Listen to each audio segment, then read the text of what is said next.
Hi అండి. తెలుగు కథల ప్రపంచంకు స్వాగతం. కొమ్మూరి వేణుగోపాలరావు గారు రచించిన 'పెంకుటిల్లు' అనే నవలను ధారావాహికగా వినేస్తున్నాం కదండి.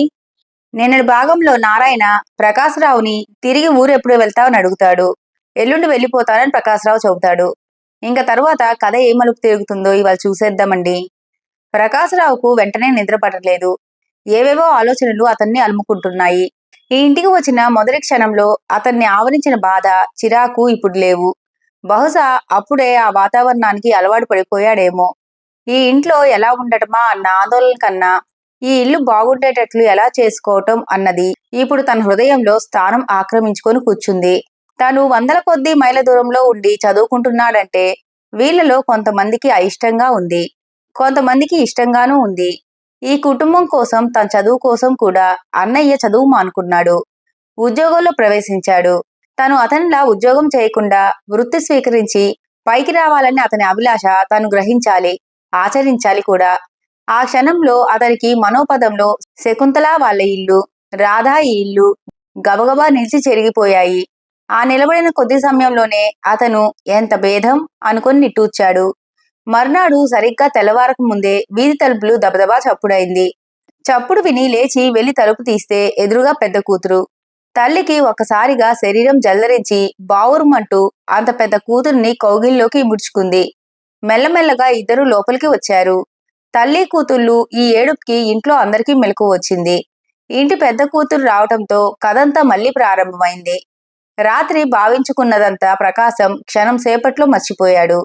ఆ వాతావరణం, ఏడుపులలో, పెడబొబ్బలలో ఎంతోసేపు ఉండలేక ఎవరికీ కనిపించకుండా ఎక్కడికో వెళ్ళిపోయాడు. ప్రకాశం మెద్రాసు వచ్చేశాడు. ఇంటి నుంచి తిరిగి వచ్చాక అతని మనసేమీ బాగుండలేదు. దుర్భర దారిద్ర్యం, మితిలేని భాగ్యం, ఈ రెండింటి మధ్య అతని మనసులో సంకుల సమరం చెలరేగుతోంది. ధనికుడి కడుపున ధనికుడే పుడతాడు. బీదవాడు ధనికుడు కావచ్చు. ఇంటర్మీడియట్లో చదువుకున్న ఎబ్రిడ్జేషన్ గుర్తుకు వచ్చింది ప్రకాశరావుకు.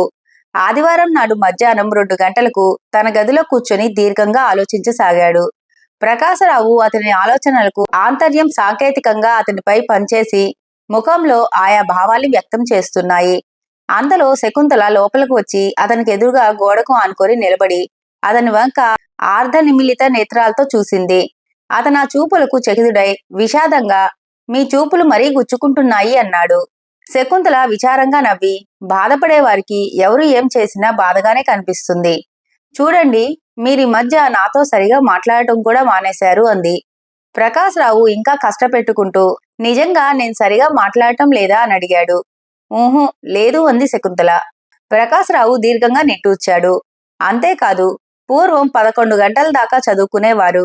ఇప్పుడు 12 దాకా లైటు వెలుగుతుందన్న మాటే గాని మీ ముందు పుస్తకమే ఉండదు. అవును, ఉండదు అని కొనుక్కున్నాడు ప్రకాశరావు. ఏమిటి మీ బాధ అంది శకుంతల. కొంచెం ఆగి ప్రకాశరావు అన్నాడు, నా విషయాలన్నీ మీకు చెప్పానా అని. అంటే అన్నది శకుంతల. మా స్వవిషయాలు అన్నాడు ప్రకాశం. అవును, నేనిన్నాళ్ళు అభిమానంతో బాధపడ్డాను. హృదయపూర్వకంగా ఏ ఒక్క వ్యక్తికి అయినా నా మనస్తాపాన్ని, నా అంతరంగాన్ని విపులంగా చెప్పలేదు. ఈ నిమిషంలో నా మనసులో చెలరేగుతున్న సంక్షోభం అంతా మీ ముందు చెప్పాలని ఉంది. కూర్చోండి అన్నాడు. శకుంతల చాప మీద కూర్చొని వింటోంది. నిజంగా ఆ క్షణంలో శకుంతల అంటే ఒక అవ్యాజమైన అనురాగం, ప్రేమ కలిగాయి ప్రకాశరావుకి. ఆమె దగ్గర ఒక రహస్యం గాని, ఒక విషయం గాని దాచుకోవాలని అనిపించలేదు అతనికి. ఆమెకు చెబుతున్నప్పుడు ఎంతో నిశ్చింతను, సంతాపాన్ని కూడా పొందగలిగాడు అతను. పూసగుచ్చినట్లు తమ పరిస్థితి అంతా విశదీకరించాడు. మా అన్నయ్య, నాన్న, అమ్మ, వయసులో ఉన్న పిల్ల రాధ, కుంటి తమ్ముడు, ఆ బీరాల ముసలమ్మ, వీళ్ళంతా ఎలా గడుస్తుంది సంసారం? వీళ్ళంతా జీవితం ఎలా గడుపుకు వస్తారు? జీవితంలో వీళ్ళు ఎలా సుఖాన్ని చవిచూడగలుగుతారు అన్నాడు. వింటున్న శకుంతల కళ్ళు అశ్రువులతో నిండిపోయాయి. ఆమె ఇంతకు ముందు ఈ కథంతా ఓ వ్యక్తి ద్వారా వినింది. అదే మళ్ళీ ప్రకాశరావు దగ్గర నుంచి వినేసరికి నిజంగా అదంతా చూస్తున్నట్ల అనుభూతి పొందింది. పాపం రాధ అన్నది. ఏమిటి?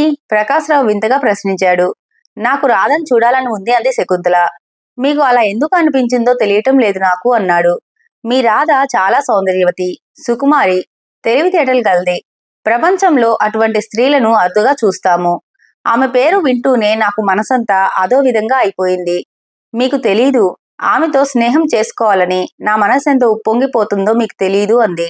ప్రకాశరావు ఆమె ధోరణికి విస్తుపోయి, సౌందర్యవతి, సుకుమారి, ఈ మాటలు నేను మీకు చెప్పలేదే అన్నాడు. కానీ నాకు తెలుసు అన్నది శకుంతల. అతను మరీ ఆశ్చర్యంతో ఎలా అని ప్రశ్నించాడు. ఆమెని గురించి ఇదివరకే నేను విన్నాను అన్నది. ఎవరు చెప్పారు మీకు అన్నాడు ప్రకాశం. మీ బాబాయ్ కూతురు. ఆమె నా స్నేహితురాలు. కనిపించి చాలా రోజులైంది. ఓ రోజున హఠాత్తుగా బస్సులో కనిపిస్తే ఇంటికి పిలిచాను. ఆమె వచ్చింది. మీరప్పుడు ఊళ్ళో లేరు. ఏదో ప్రసంగంలో ఆమె మీకు చెల్లెలు అవుతుందని తెలిసింది.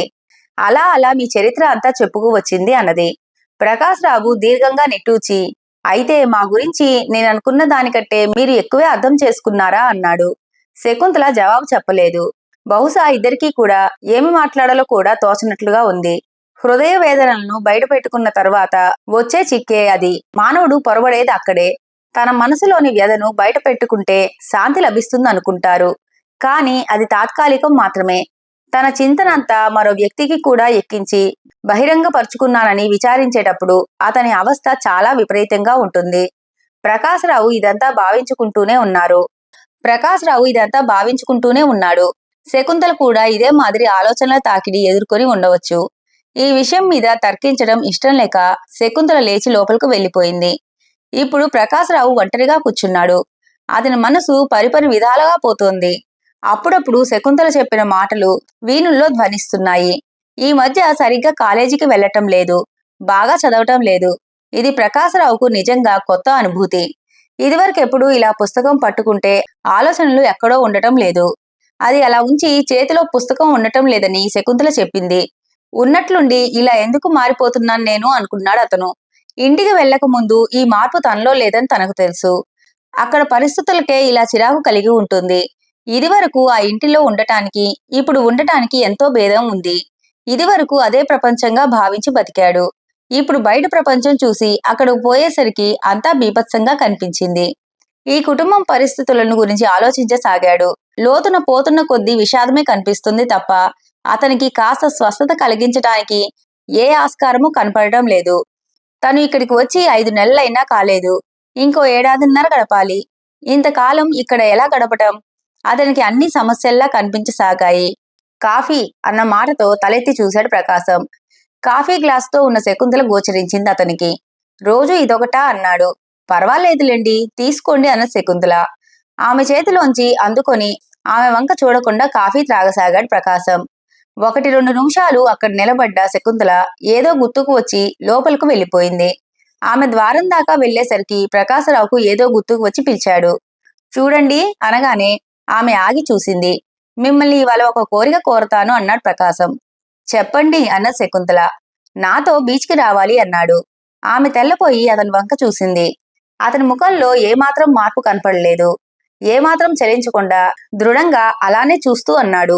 నిజంగా మీరు ఇవాళ వచ్చి తీరాలి అన్నాడు మరలా. అతని చూపుల్లోని దృఢత్వం, నిర్మలత్వం ఆమెను కారణం కూడా అడగకుండా చేశాయి. మౌనంగా ఒక క్షణం నిలబడి వెళ్లిపోయింది శకుంతల. వస్తారా అన్నాడు. ఆమె హఠాత్తుగా ఆగి వెనుదిరిగి చూసి అంగీకారంగా తల ఊపి వెళ్లిపోయింది. ప్రకాశరావు మిగిలిన కాఫీ చాలా తేలికగా తాగేశాడు. శకుంతలని ఇలా అడిగినందుకు అతనేం బాధపడడం లేదు. పైగా ఏదో హాయిగా ఉన్నట్లు ఇప్పుడు భావించాడు. సాయంత్రం 5 అవుతూ ఉండగా ప్రకాశరావు తలదువ్వుకొని సిద్ధమయ్యాడు. ఈనాడు తన అందమైన దుస్తుల్ని కూడా అతను ధరించాడు. ఒకరిని లక్ష్య పెట్టే స్థితిలో అతను లేడు. అతను గది దాటి బయటకు వచ్చేసరికి ఎదురుగా వస్తూ చిరునవ్వుతో అతనిని పలకరించిన రామారావు గారిని, మీరేం అనకూడదు, ఇవాళ మీ అమ్మాయిని నాతో బీచ్కి పంపించాలి అన్నాడు సూటిగా.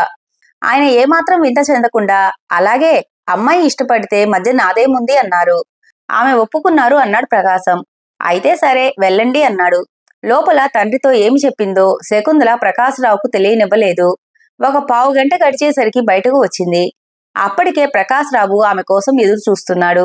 ఇద్దరూ బయలుదేరి వెళ్లారు. శకుంతల పక్కన నడుస్తూ పోతుంటే తెలిసిన వారు ఎవరైనా చూస్తే ఏమనుకుంటారో గమనించే స్థితిలో ఇవాళ ప్రకాశరావు లేడు. అతని ఐహిక విషయాల్లో దేన్ని గురించి ఆలోచించటం లేదు. పైపెచ్చు చాలా అతీతంగా ప్రవర్తిస్తున్నాడు. మరీ విచిత్రమైన విషయం ఏమిటంటే శకుంతల తనని గురించి ఏమి అనుకుంటుంది కూడా అతను యోచించలేదు. అటువంటప్పుడు తన కోరిక తిరస్కరించకుండా ఎందుకు తనతో వస్తున్నదో గ్రహించటానికి ఎందుకు ప్రయత్నిస్తున్నాడు? నడుస్తూ కొంతసేపటికి బీచ్కి చేరుకున్నారిద్దరు. ఈ మధ్య దారిలో పెద్దగా ఏమీ మాట్లాడుకోలేదు. పక్కన ఒక యువతితో నడుస్తున్నానని తప్ప ఎవరెట్లా పోతుంది గమనించే స్థితిలో లేని ప్రకాశ్రావు ఏకాంతంగా ఉండే ప్రదేశాన్ని వెతుక్కోవటంలో చాలా తెలివి కనబరిచాడు. ఇద్దరూ కూర్చున్నాక 5 నిమిషాలు మౌనంగా గడిచాయి. నాకు జీవితం మీద విరక్తి పుడుతోంది అన్నాడు అతను హఠాత్తుగా. సముద్రపు ఘోషను శ్రద్ధగా వింటున్న శకుంతల ఈ మాటలు ఎక్కడి నుంచో వినిపించినట్లు తోచగా ఏమిటి అన్నారు అంది. ప్రకాశ్రావు తిరిగి అదే వాక్యాన్ని నాకు జీవితం మీద విరక్తి పుడుతోంది అని పలికాడు. జీవితం మీద విరక్తి పుట్టడానికి కారణం అని అడిగింది ఆమె. ఆశ అన్నాడు. అయితే మీ ప్రశ్నకు సమాధానం నిరాశ అన్నది. మీరు చాలా వింతగా మాట్లాడుతున్నారు ప్రకాష్ బాబు. మీకెందులో నిరాశ కనిపించింది? అంతగా నిరాశ కలగడానికి కారణం ఏమిటి చెప్పండి వింటాను అన్నది. అతను వెర్రిగా నవ్వి అన్నాడు. మీ ప్రశ్నకు సూటిగా చెప్పలేకపోవచ్చు. కానీ ఏ విషయం గురించి ఆలోచించినా నాకు భవిష్యత్ కనబడటం లేదు. మిగిలిన జీవితం అంతా ఎడారిలా కనిపిస్తోంది. ఆ ఎడారిలో నడవటానికి నాకు భయంగా ఉంది అన్నాడు. ఆ ధోరణికి వింతపడుతూ శకుంతల అతని కళ్ళలోకి చూస్తోంది. ఆమె అనుకున్న భావాలేవీ కనబడకపోగా భంగపడి చూడండి, మీ నిరాశను నేను మాయం చేస్తాను. వారం రోజులు నేను చెప్పినట్లు నడవండి అంది. ప్రకాశ్రావు ఆమె మాటలు వినటానికి ప్రయత్నిస్తున్నట్లుగా లేడు. దూరంగా కదులుతున్న కెరటాల వైపు చూస్తూ అంతా విచిత్రంగా కనపడుతోంది అని గొడిగాడు అస్పష్టంగా. ఏమిటి అన్న శకుంతల. అతను తాపీగా అన్నాడు. నేనసలు మెద్రాసులో చదవడానికి రావటం, మీ ఇంట్లో చేరటం, ఈ వింత బ్రతుకు బతకటం అన్నాడు. శకుంతల అతని వంక అనుమానంగా చూసింది. అతని ఈ విచిత్ర వాలకం ఆమెకు అగమ్య గోచరంగా ఉంది. అతనితో ఇక్కడికి రాకపోయినా బాగుండేదని ఆమె ఇప్పుడిప్పుడు అనుకోసాగింది. ఇంతలో అతను హఠాత్తుగా అన్నాడు. ఈ రోజు మిమ్మల్ని ఏ ప్రశ్న అయినా సరే అడిగే అధికారం నాకు ఇస్తారా అని. తెల్లబోయి అంటే అని అడిగింది ఆమె. మిమ్మల్ని మీకు ఎటువంటి ఇష్టం లేని ప్రశ్న వేసినా కోపగించుకోకూడదు అన్నది. కోపం అనేది వద్దంటే రాకుండా మానుతుందా ఏమిటి అన్నాడు. ప్రకాశరావు ఒకసారి నిశితంగా ఆమె వదనంలోకి చూశాడు. ఆ వదనంలో దోబూచులాడుతున్న భావాల్ని గ్రహించటానికి అతను ప్రయత్నించడం లేదు. అలాగే చూస్తూ అడిగాడు. పెళ్ళెప్పుడు చేసుకుంటారు అని. ఆమె అసహ్యంతో చూపులు పక్కకి తిప్పుకుంది. అతని చూపుల్ని భరించటం ఎంత కష్టంగా ఉందో మాటల్ని కూడా భరించడం అంతే కష్టంగా ఉంది ఆమెకు.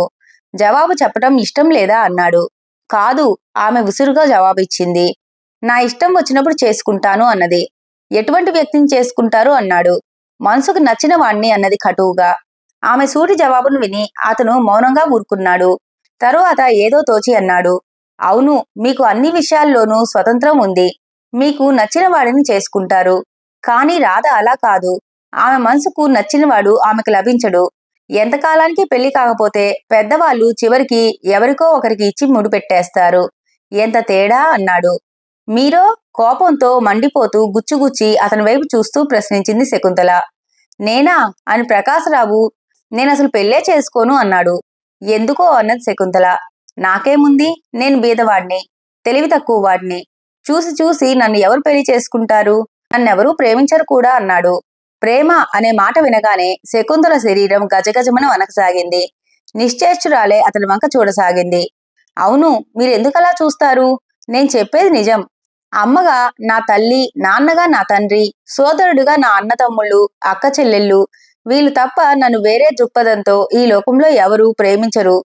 నేను చెప్పిన దాంట్లో ఆశ్చర్యపడాల్సింది ఏమీ లేదు అన్నాడు. శకుంతల నోట మాట రాక అచేతనంగా గోలబడిపోయి ఇంకా అలాగే చూస్తూ ఉండేసరికి అతను గట్టిగా నవ్వుతూ లేచి, ఇందులో మీరింత నిర్ఘాంతపోవాల్సిన అవసరం నాకేమీ కనపడటం లేదు అన్నాడు. శకుంతల ఇప్పటికి తేరుకుంది విభ్రాంతిలోంచి.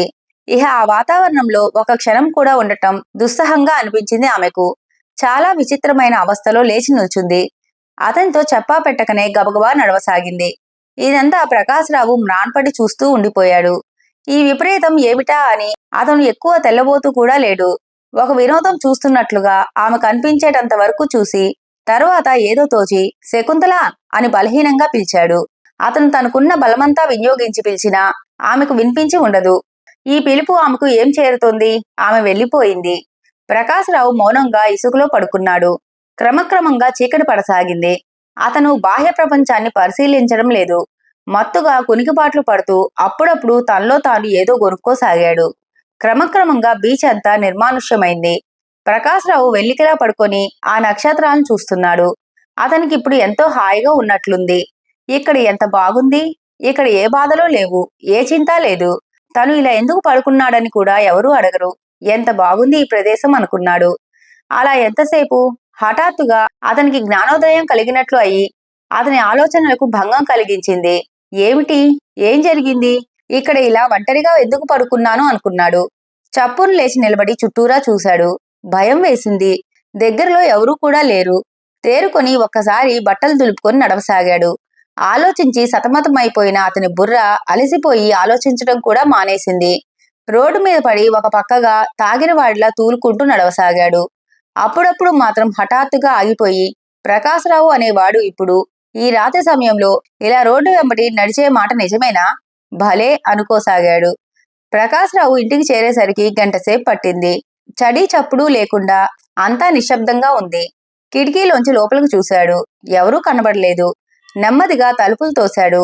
తీసే ఉన్నాయి. తలుపులు విడివడ్డాయి. చప్పుడు చేయకుండా లోపలికి నడిచి తాళం తీసి ఎలాగో గదిలో పడ్డాడు. ఎక్కువ ఆలస్యం చేయకుండానే చాపపరుచుకొని పడుకున్నాడు. భగవంతుడు శీఘ్రంగానే అనుగ్రహించాడు. అతనికి వెంటనే నిద్ర పట్టింది. మర్నాడు అతనికి మెలకువ వచ్చేసరికి ఇంకా చీకటి తెరలు చెరిగిపోలేదు. కళ్ళలేని నిద్ర గాఢంగా పట్టడం చేత అతనికి ఇంతకు ముందు దాకా మెలకువ ఉన్నట్లే అనిపించింది. బద్ధకంగా లేచి ఒకసారి ఆవులించి గోడనున్న స్విచ్ నొక్కుతూ తుల్లిపడ్డాడు. అతని హృదయంలో కూడా లైటు వెలిగింది. ఏం చేశాడు అనుకున్నాడు. నిన్న జరిగిందంతా ఇప్పుడు వరుసగా గుర్తుకు వస్తుంది. అతను అద్భుతమైన ఆశ్చర్యంలో మునిగిపోయాడు. అలా ప్రవర్తించాడేం నిన్న? తను మనిషైన అసలు అనుకున్నాడు. గోడకు ఆనుకొని చర్విత చర్ణం చేసుకుంటుంటే ప్రకాశరావుకి పిచ్చివాడినేమోనన్న భ్రమ కలిగింది. నిన్నటి తన ప్రవర్తనను ఇవాళ ప్రేక్షకుడిగా నిలబడి చూడగలుగుతున్నాడు. ఉన్మాదుడి ప్రవర్తనకు తన ప్రవర్తనకు ఏమాత్రం తేడా లేదు. తిరిగి తలెత్తి చూడలేని విధంగా తను సంచరించాడు. అదంతా హాస్యాస్పదంగా అసహ్యంగా గోచరించింది అతనికి. ఎంత తెలివి తక్కువ వాడైనా అలా చేస్తాడా? తను మనిషైన అసలు అన్న అనుమానం వచ్చింది అతనికి. ఏం జరిగిందో ఇహ ముందు ఏం జరగబోతోందో అర్థం కావటం లేదు అతనికి. ఆ విషయం అలా ఉంచి ఈ అతి తెలివి మనిషికి ఇప్పుడు ఇంకో సమస్య కూడా దాపురించింది. కొంచెం సేపట్లో చీకటి విడిపోతుంది. వెలుతురు, దాంతో పాటు శకుంతల కనిపిస్తారు. తను శకుంతల ముఖం ఎట్లా చూస్తాడు? చూసినప్పుడు తమ భంగిమ ఎట్లా ఉంటుంది? తనను చూసి ఆమె ఏ విధంగా ప్రవర్తిస్తుంది అనుకున్నాడు. ఇలా ఆలోచించే కొద్దీ అతనికి ఈ స్థితిలో శకుంతల ముఖం చూడటం అసాధ్యమైన పనిగా కనిపించసాగింది. అలా కనిపించడం సహజమేనని కూడా అతను భావించాడు. ఆమెకు కనపడకుండా తప్పించుకు పారిపోవాలి అనుకున్నాడు. దృఢ నిశ్చయంతో లేచి నిలబడ్డాడు. హాల్లోకి వచ్చాడు. అక్కడ లైటు వేయటానికి కూడా సాహసించలేకపోయాడు. చీకట్లో అలాగే తడుముకుంటూ పెరట్లోకి వెళ్లి గబగబా 3 నిమిషాల్లో ముఖం కడుక్కొచ్చాడు. తరువాత ఎక్కువ ఆలస్యం చేయకుండానే ఆ రోజు కాలేజీకి కావలసిన పుస్తకాలు తీసుకుని చీకటి కొంచెం అస్తమిస్తున్న సమయానికి వీధిలోకి వచ్చి పడ్డాడు. ఒక ఫర్లాంగు దూరం నడిచి మెయిన్ రోడ్ మీదకు వచ్చేసరికి ఆకలి వేస్తున్నట్లు తోచింది. రాత్రి కూడా భోజనం చేయలేదు.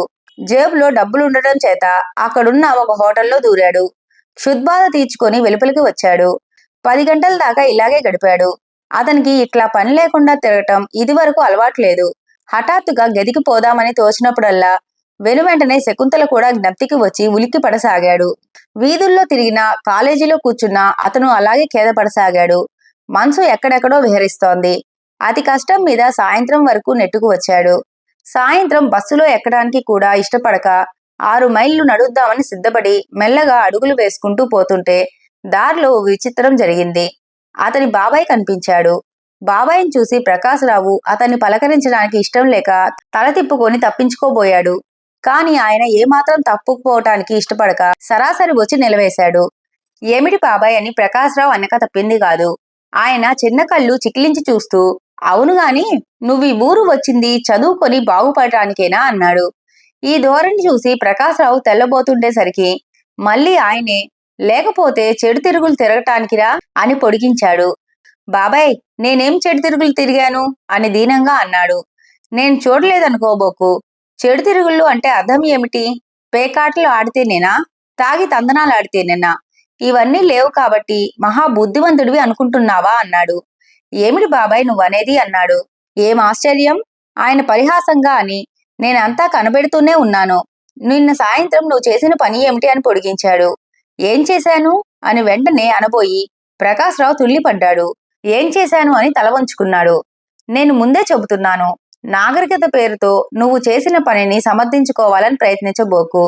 నాగరికతకు నీకు ఉన్న సంబంధం నాకు తెలుసు అని కొంచెం సేద తీర్చుకొని, ఇదిగో అబ్బాయి, ఇలాగా పట్నంలో చదువుల కోసం వచ్చి చెడిపోయిన వాళ్ళని 1,15,000 మందిని చూశాను.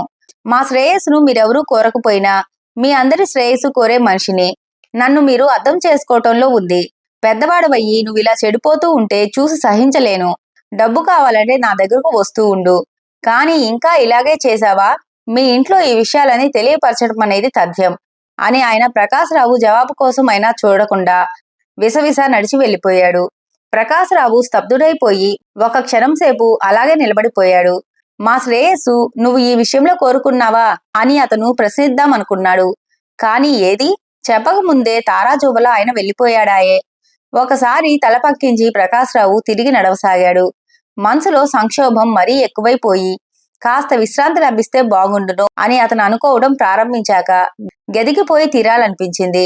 ఉన్నట్లుండి అతనికి ఇంకా ఉత్సాహం రేకెత్తించటంలో శకుంతలతో జరగబోయే సంవాదమో ఇంకొకటి అతన్ని అభ్యంతరపరచలేకపోయింది. గబగబా నడవసాగాడు. ఇంకో అరగంట గడిచేసరికి అతను ఇంట్లో ఉన్నాడు. గది తాళం తీసి లోపలికి పోయి ఇంకా ఏం చేసేది సరిగ్గా నిశ్చయించుకోకముందే అతని వెనుక నుంచి పంతులు గారు అని మాట వినిపించింది.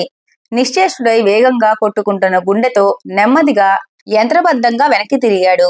శోకమూర్తిలా మూర్తిభవించిన విరాగినిలా ఉన్న శకుంతల అతనికి ఎదురుగా నిలబడి ఉంది. అంతకంటే ఆశ్చర్యమైన విషయం ఏమిటంటే ఆమె చేతిలో కాఫీ కప్పు ఉంది. తీసుకోండి అంది. బొమ్మల చేతులు ముందుకు చాపి అందుకున్నాడు ప్రకాశం. తాగండి అంది శకుంతల. ఆమె వంక చూడలేక తల వంచుకొని మెల్లమెల్లగా త్రాగసాగాడు. ఆమె ఎదురుగుండా ఆ స్థితిలో ఉంటే అతనిలో వరుసగా అలుముకుంటున్న ఒక్కొక్క ఆలోచన క్షణం సేపు కన్నా ఎక్కువసేపు ఉండకుండా హరించిపోసాగింది. అతను త్రాగడం పూర్తి అయ్యాక చేత్తో కాఫీ కప్పు అందుకుంటూ, మీరు ఏం చేస్తున్నారో ఆలోచించే చేస్తున్నారా అని ముఖాముఖిగా అడిగింది. అతను ఎలాగో ధైర్యం చేసి ఓసారి ఆమె ముఖంలోకి చూసి మళ్ళీ తల వంచుకున్నాడు. నిన్న సాయంత్రం నేను ఇంటికి ఒంటరిగా వచ్చాను. అప్పట్నుంచి మీరు కనపడకుండా తిరుగుతున్నారు. అయితే ఒకసారి కూడా మా నాన్నగారి ముందు నా స్థితి ఎలా ఉంటుందో ఒక్కసారైనా యోచించారా? ఆయనతో నేనేం చెప్పుకోవలసి వస్తుందో ఒక్కసారైనా ఆలోచించారా అన్న శకుంతల. ప్రకాశం ఈసారి ఉద్వేగం ఆపుకోలేక భరించరాని బాధతో ఆమె కేసి చూస్తూ క్షమించండి, క్షమించండి, క్షమించండి అన్నాడు.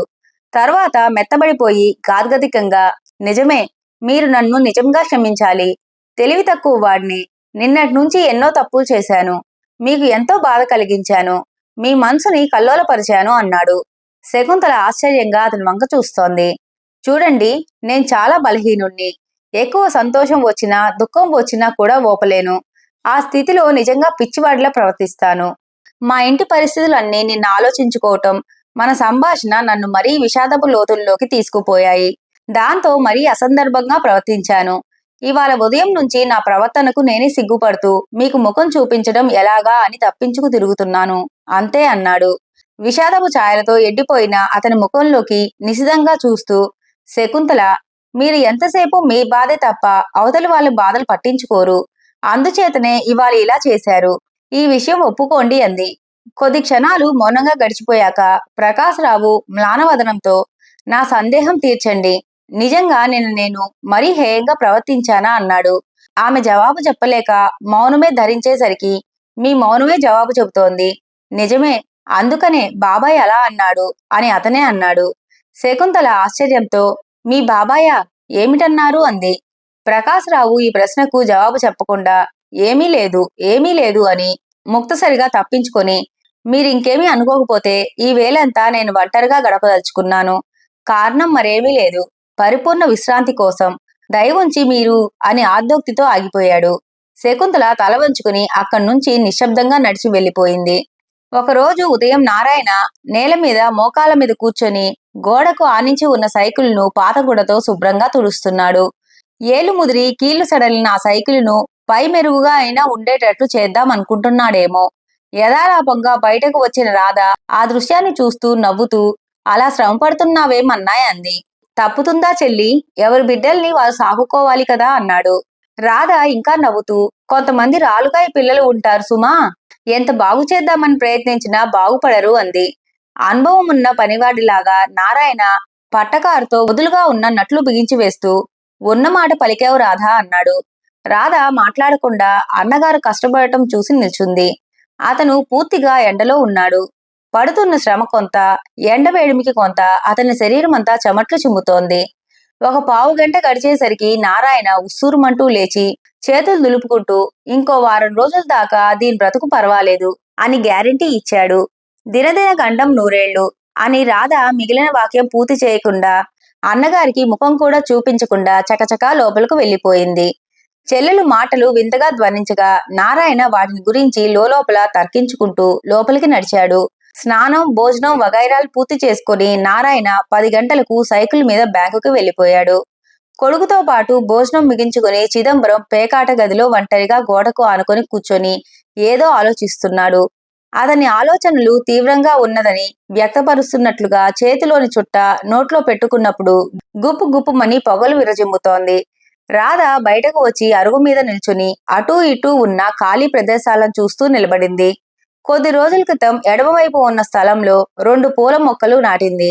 అవి ఎండిపోకుండా కలకల్లాడుతూ ఆమెకు నేత్రానందాన్ని కలిగిస్తున్నాయి. చాపల్యం కొద్దీ 2-3 పూల మొక్కలు వేసిన ఆమె వాటితో సంతృప్తి పడిపోలేదు. దాన్నంతా శుభ్రం చేసి పళ్ళు, కాయలు ఇత్యాది అవసరమైనవన్నీ పండించి కనుల పండుగగా చేయాలన్న సంకల్పం ఆమెలో అభివృద్ధి అవుతోంది. తను కష్టపడి పనిచేస్తే అవి ఏనాటికైనా పెరిగి పెద్దవైతే కొంత కాకపోయినా కొంతైనా ఖర్చు తగ్గి తమకు కొంత సహాయంగా లభిస్తుంది అనుకుంది. ఈ మధ్య ఆమె మనసు దేని మీద లగ్నం చేయకుండా నిర్మలంగా ఉండేందుకు ప్రయత్నిస్తోంది. అప్పుడప్పుడు కనిపించి కష్టంగా తల పక్కకి తిప్పుకుంటున్న ఆనందరావు, అనుకోకుండా వెళ్తే చిలకా గోరింకల్లా ఉన్న ప్రమీల, శ్రీపతులు ఆమెను అప్పుడప్పుడు కల్లోలపరుస్తూ ఉండకపోలేదు. కానీ చాలా జాగ్రత్తగా వాటన్నిటినీ నిగ్రహించుకుని సాధ్యమైనంత వరకు ఇంట్లో సహాయం చేయటానికి ఆమె పాటుపడింది. ఆమె ఆలోచనలను భగ్నం చేస్తూ టక్ టక్ మనే హృదయ విదారకమైన శబ్దం వినవచ్చింది. ఉలిక్కి పడింది రాధ. ఈ శబ్దం ఎందుకో ఆమెకు అలవాటు కాలేకుండా ఉంది. అంచేత ఎప్పుడు వినిపించినా వణికిపోతూ సంక్షోభపడటం మటుకు ఆమెకు అలవడింది. అంచేత ఎప్పుడూ వాడిని మంచం మీద నుంచి కదలకుండా చేయాలని ఆమె సంకల్పం. ఈ కారణం వల్లనే వాడు ఎక్కడ కదలవలసి వస్తుందోనని సాధారణంగా ఎప్పుడూ వాడి దగ్గరే కూర్చొని కథలు, కబుర్లు చెబుతూ ఉండేది. వాడి సందేహాలను కూడా తీరుస్తుంది. వాసు మెల్లమెల్లగా రాధ దగ్గరకు వచ్చి అక్కయ్యా అన్నాడు.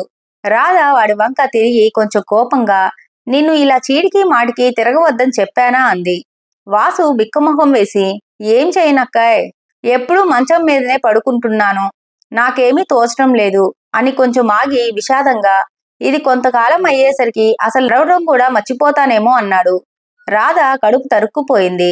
వాడి భుజం మీద చేయి వేసి దగ్గరకు తీసుకుని ఇంకెప్పుడు ఆ విషయాలను గురించి ఆలోచించవద్దని చెప్పలేదా అంది. నేను ప్రయత్నిస్తూనే ఉన్నానక్కాయ్, కానీ నేను చాలా కాలంగా కుంటివాణ్ణి అని అది సహజమైన విషయమేనని అనుకునేంత స్థితికి రాలేదు నేను అన్నాడు. రాధ వాడి మాటలకు వింతపడి నిట్టూర్పు విడిచి ఊరుకుంది. రాధక్కాయ్ అన్నాడు వాసు. ఏమిట్రా అన్నది. ఏమిటి ఆలోచిస్తున్నావో చెప్పనా అన్నాడు. ఏమీ లేదురా అన్నది రాధ. 1 నిమిషం ఊరుకొని వాడే మళ్ళీ నేను విషయం అడగనా అన్నాడు. ఏమిటి అన్నట్లు చూసింది రాధ. దీనంగా ముఖం పెట్టి మరి కుంటివాణ్ణి చూసి లోకం అంతా వెక్కిరిస్తుందెందుకు? కుంటివాళ్లు వాళ్ళకేమి అపచారం చేశారని అన్నాడు.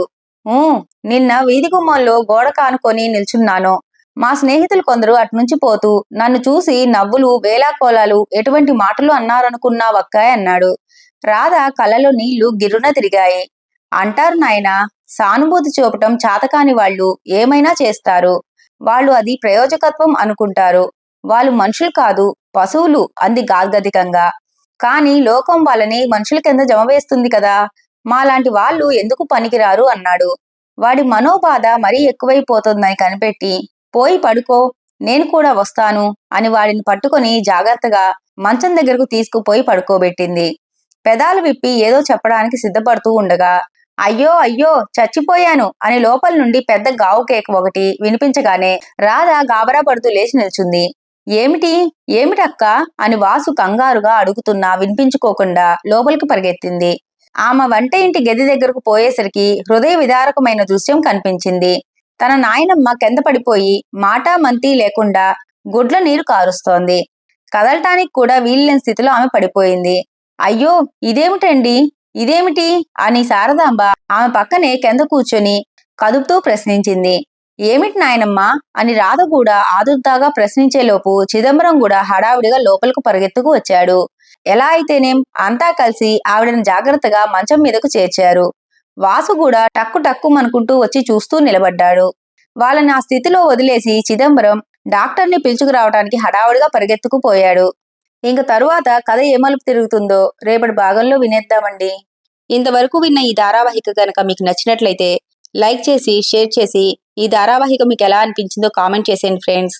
మీరు చేసిన ఒక లైక్ వల్ల మన ఛానల్ ఎదగడానికి ఎంతగానో ఉపయోగపడుతుంది.